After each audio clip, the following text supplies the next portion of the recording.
नमस्कार दर्शकों, इस विशेष प्रस्तुति में आपका बहुत बहुत स्वागत है। आज हम जिस विषय पर बात करने वाले हैं वो आपके और हमारे लिए सभी के लिए बहुत ख़ास है, जिसके लिए हमारे साथ यहाँ स्टूडियो में ख़ास मेहमान मौजूद हैं जो कि है डॉक्टर कविता बापट। ये है प्रसूति एवं स्त्री रोग विशेषज्ञ और वन स्टेम जेम की संस्थापक भी हैं। बहुत बहुत स्वागत है कविता जी आपका। और हमारे साथ में मौजूद हैं यहाँ डॉक्टर प्रभु मिश्रा जो कि फाउंडर मेंबर हैं स्टेम सेल सोसाइटी के, और इसी के साथ में एंटी एजिंग फाउंडेशन के प्रेसिडेंट भी हैं।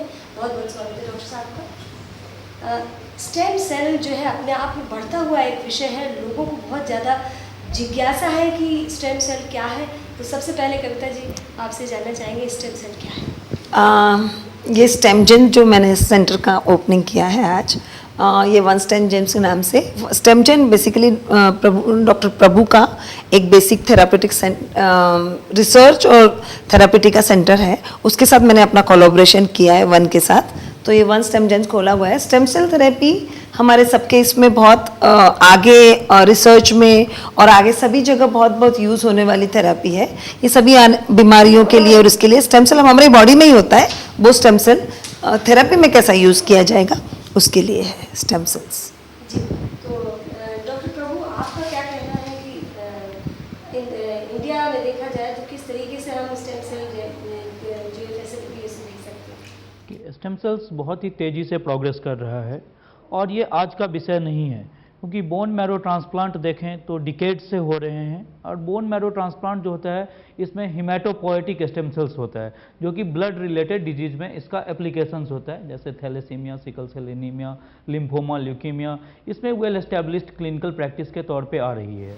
जी, तो ये एक्सपेरिमेंटल थेरेपी है और बहुत ही तेज़ी से भारत में इसकी ग्रोथ हो रही है। लेकिन क्या इस थेरेपी से तकलीफ यानी कि दर्द को, क्योंकि बहुत सारी जो थैलेसीमिया और बहुत सारी आपकी बीमारियों के नाम यहाँ बताए, तो उस दर्द को, उस तकलीफ को मरीज से कम किया जा सकता है इसके जरिए? बिल्कुल, ऐसे मरीज जिसमें नो होप डिजॉर्डर्स जो हैं उसमें ये बहुत ही कारगर साबित होगा और हो भी रहे हैं। और हर एक एज में यंग पेशेंट्स में हम नी रिप्लेसमेंट या हिप रिप्लेसमेंट नहीं कर सकते उनके, या यंग पेशेंट जो डायबिटीज़ हैं, टाइप 1 डायबिटीज़ से पीड़ित हैं, उस केसेस में क्या है जो कि स्टेम सेल्स जो है उनके डैमेज पैंक्रियाज को रिजेनरेट करता है, डैमेज कार्टिलेज को रिजेनरेट करता है। तो ये बहुत ही इस थेरेपी का भविष्य बहुत ही उज्ज्वल है एंड बहुत ही कारगर साबित हो रहा है।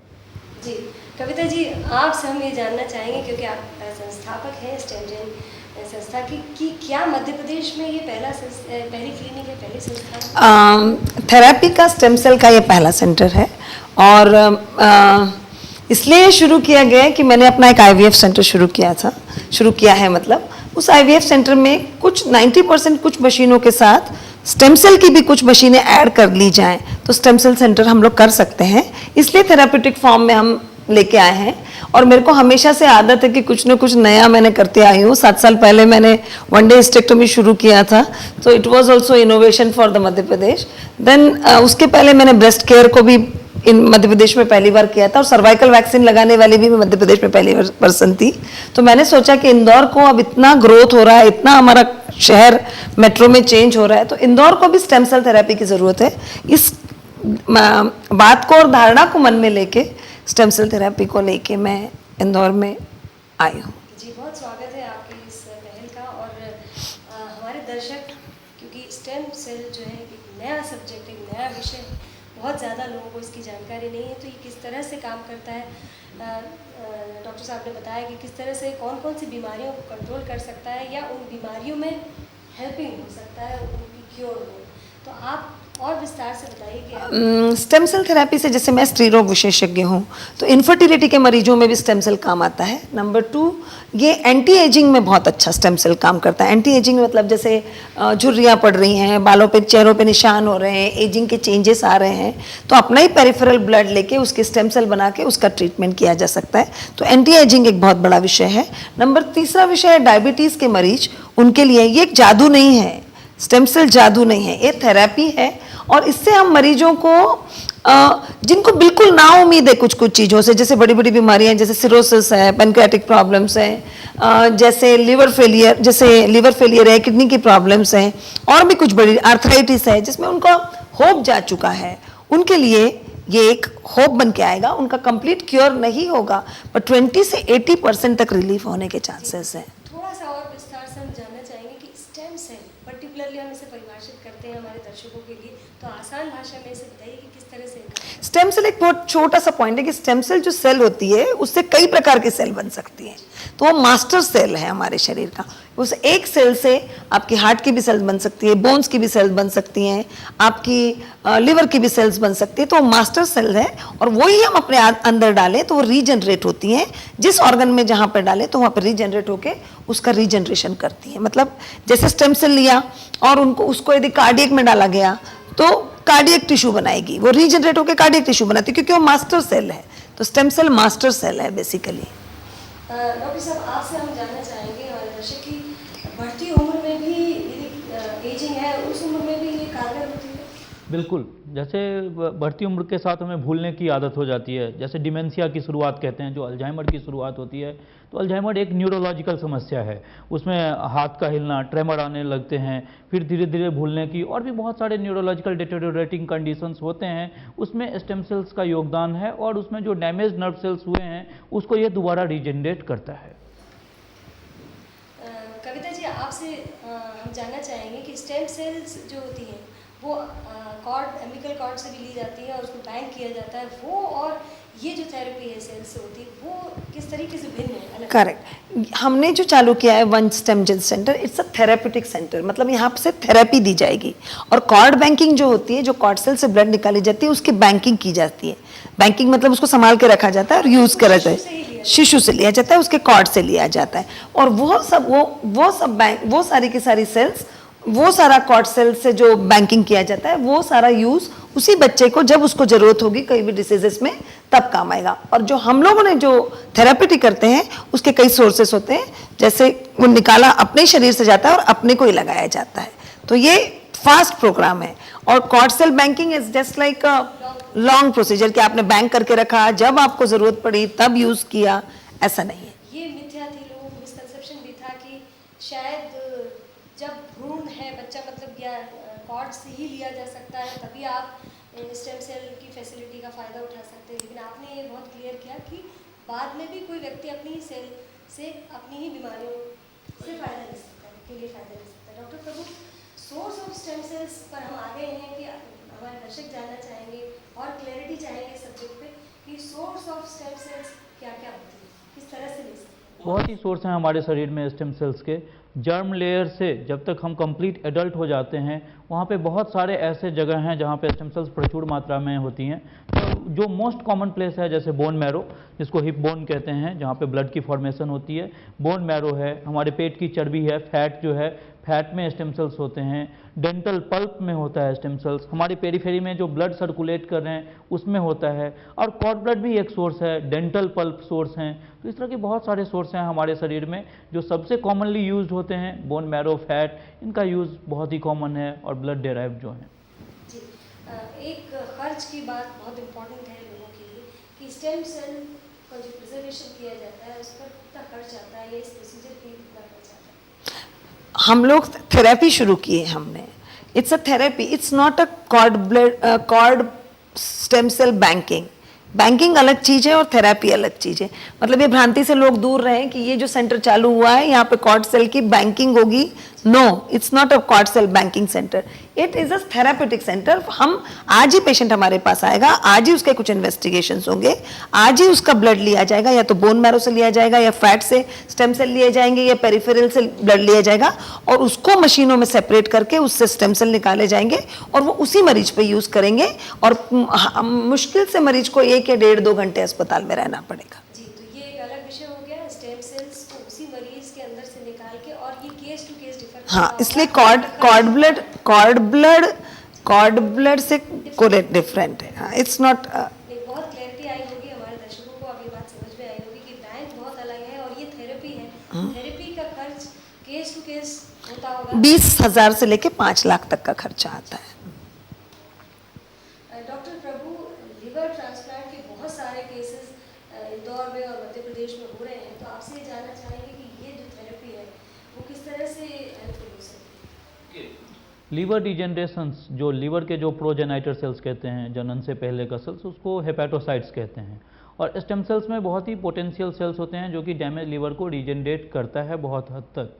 बट जब कम्प्लीटली सिरोटिक हो जाते हैं, उसमें फाइब्रोसिस होते हैं, तो मुश्किल तो होता है उसको रिवर्सल, बट थोड़े बहुत लाइफ एक्सटेंशन मरीज को ज़रूर मिलते हैं। तो as a part of an experimental treatment modalities उसको पेशेंट ट्राई कर सकते हैं, क्योंकि हर कोई लीवर ट्रांसप्लांट नहीं करा सकता, और जो नहीं करा सकते उनको ट्राई करने में कोई बुराई नहीं है, क्योंकि थोड़े बहुत लाइफ एक्सटेंशन ज़रूर मिलती है। डॉक्टर कविता, आपसे ये जानना चाहेंगे कि अमेरिका में अभी जो रिसेंटली एक नया फैशन कह सकते हैं जिससे आया है, एंटी एजिंग स्पा। तो भारत में भी लोग अब अपने प्रति बहुत समर्पित हैं, बहुत ज़्यादा अपने ऊपर ध्यान रख रहे हैं, खुद की केयर कर रहे हैं। तो ये जो स्टेम सेल की जो थेरेपी है वो किस तरह से एंटी एजिंग के लिए कहा है? ये एंटी एजिंग के लिए बहुत अच्छा है स्टेम सेल्स। अभी सभी लोग इसी की बातें हो रही हैं। स्टेम सेल से जो सेपरेशन से स्टेम सेल निकलेंगी तो हमारी ये सब बॉडी को रिजुविनेट करती है। हमारी सारी सेल्स, जैसे anti ageing like of the face अपने को एंटी एजिंग का है, तो ये एंटी एजिंग की सारी सेल्स को रिजनरेट करेंगी, रिजुविनेट करेंगी। साथ ही साथ थोड़ा लाइफ मॉड्यूलेशन, डाइट तो चाहिए ही चाहिए, पर ये एंटी एजिंग में नंबर 1, बड़े बड़े फिल्म स्टार्स, यूएस के बहुत सारे लोग जो हमको पता रहता है, जो आए दिन उनके बारे में पेपरों में छपता है, पर इट्स अ पॉइंट कि वो सब स्टेम सेल थेरेपी करा रहे हैं। जी, ये थेरेपी किसी भी शरीर के जैसे एक चेहरे पे ही हाँ। कह रहे हैं कि एंटी एजिंग के लिए भी आपको रिंकल्स के लिए ये थेरेपी लेनी है, तो ये कितना समय लेती है? जैसे ये 3 से 6 महीने तक का टाइम लेता है। 3 से 6 में 2 बार सिटिंग या 3 बार सिटिंग कराना पड़ती है। जी, और लगभग इसमें खर्च कितना है? ये 20,000 से शुरू होता है, और इसका एंटी एजिंग में अप टू 1 लाख रुपीस तक का खर्चा है। डॉक्टर प्रभु, अब आपसे ये क्वेश्चन है कि बच्चों में ये थेरेपी किस तरह से काम करती है? कौन कौन सी ऐसी बीमारियां हैं जो बच्चों में होती हैं, और इस थेरेपी के जरिए उसे क्योर किया जा सकता है? कि बच्चों में जो बीमारियां हैं, जो स्टेम सेल्स का जो रोल है, बहुत सारे रिसर्च डाटा पब्लिश्ड हैं, बहुत सारे लोग कर भी रहे हैं। इसमें क्लेफ्ट पैलेट जो होता है एक, उसमें बहुत अच्छा रोल है। सेरेब्रल पाल्सी कहते हैं, जो कि बच्चे के जन्म के समय में कम ऑक्सीजन ब्रेन को मिलता है, तो उसमें ब्रेन डैमेज हो जाता है, और हाइपोक्सी कंडीशंस होते हैं, तो बच्चे उसमें कभी स्पास्टिक डिस्टोनिक हो जाते हैं, उस तरह से उनकी स्पीच चली जाती है, उनके हाथ पैर टेढ़े मेढ़े हो जाते हैं, तो उसमें अच्छा योगदान है। या ऑटिस्टिक चाइल्ड होते हैं जिनको मंद बुद्धि कहते हैं, तो उस बच्चे में जो टेम्पोरल हाइपरफ्यूजन ब्रेन में जगह होता है, तो उसमें रोल है। बहुत सारे रिसर्च डाटा इस पर अवेलेबल हैं, बहुत सारे पेशेंट को बेनिफिट हो रहा है। तो इस तरह से कह सकते हैं, जो कि बच्चों में तो बहुत ही, इसमें ऐसा नहीं है जो कि एज ग्रुप डिफाइंड हम कर सकते हैं। जैसे टाइप 1 डायबिटीज़ होता है बच्चों में, जुवेनाइल डायबिटीज़। अब अर्ली स्टेज में यदि डायबिटीज़ हो गया 2 साल, 4 साल, 6 साल के बच्चों में, तो उनके किडनी फेल हो जाएंगे अर्ली स्टेज में, तो उनकी लाइफ बहुत ही टीडियस हो जाती है। ड्यूशेन मस्कुलर डिस्ट्रोफी है, ड्यूशेन मस्कुलर डिस्ट्रोफी के बारे में कही जाती है, जो 25 साल से आगे लोग जीते नहीं हैं। तो स्टेम सेल्स कम से कम उनको जो है लाइफ एक्सटेंशन देती है, और बहुत सारे ऐसे मरीज़ देखे हैं जो कि 30 साल, 32 साल के भी हुए हैं।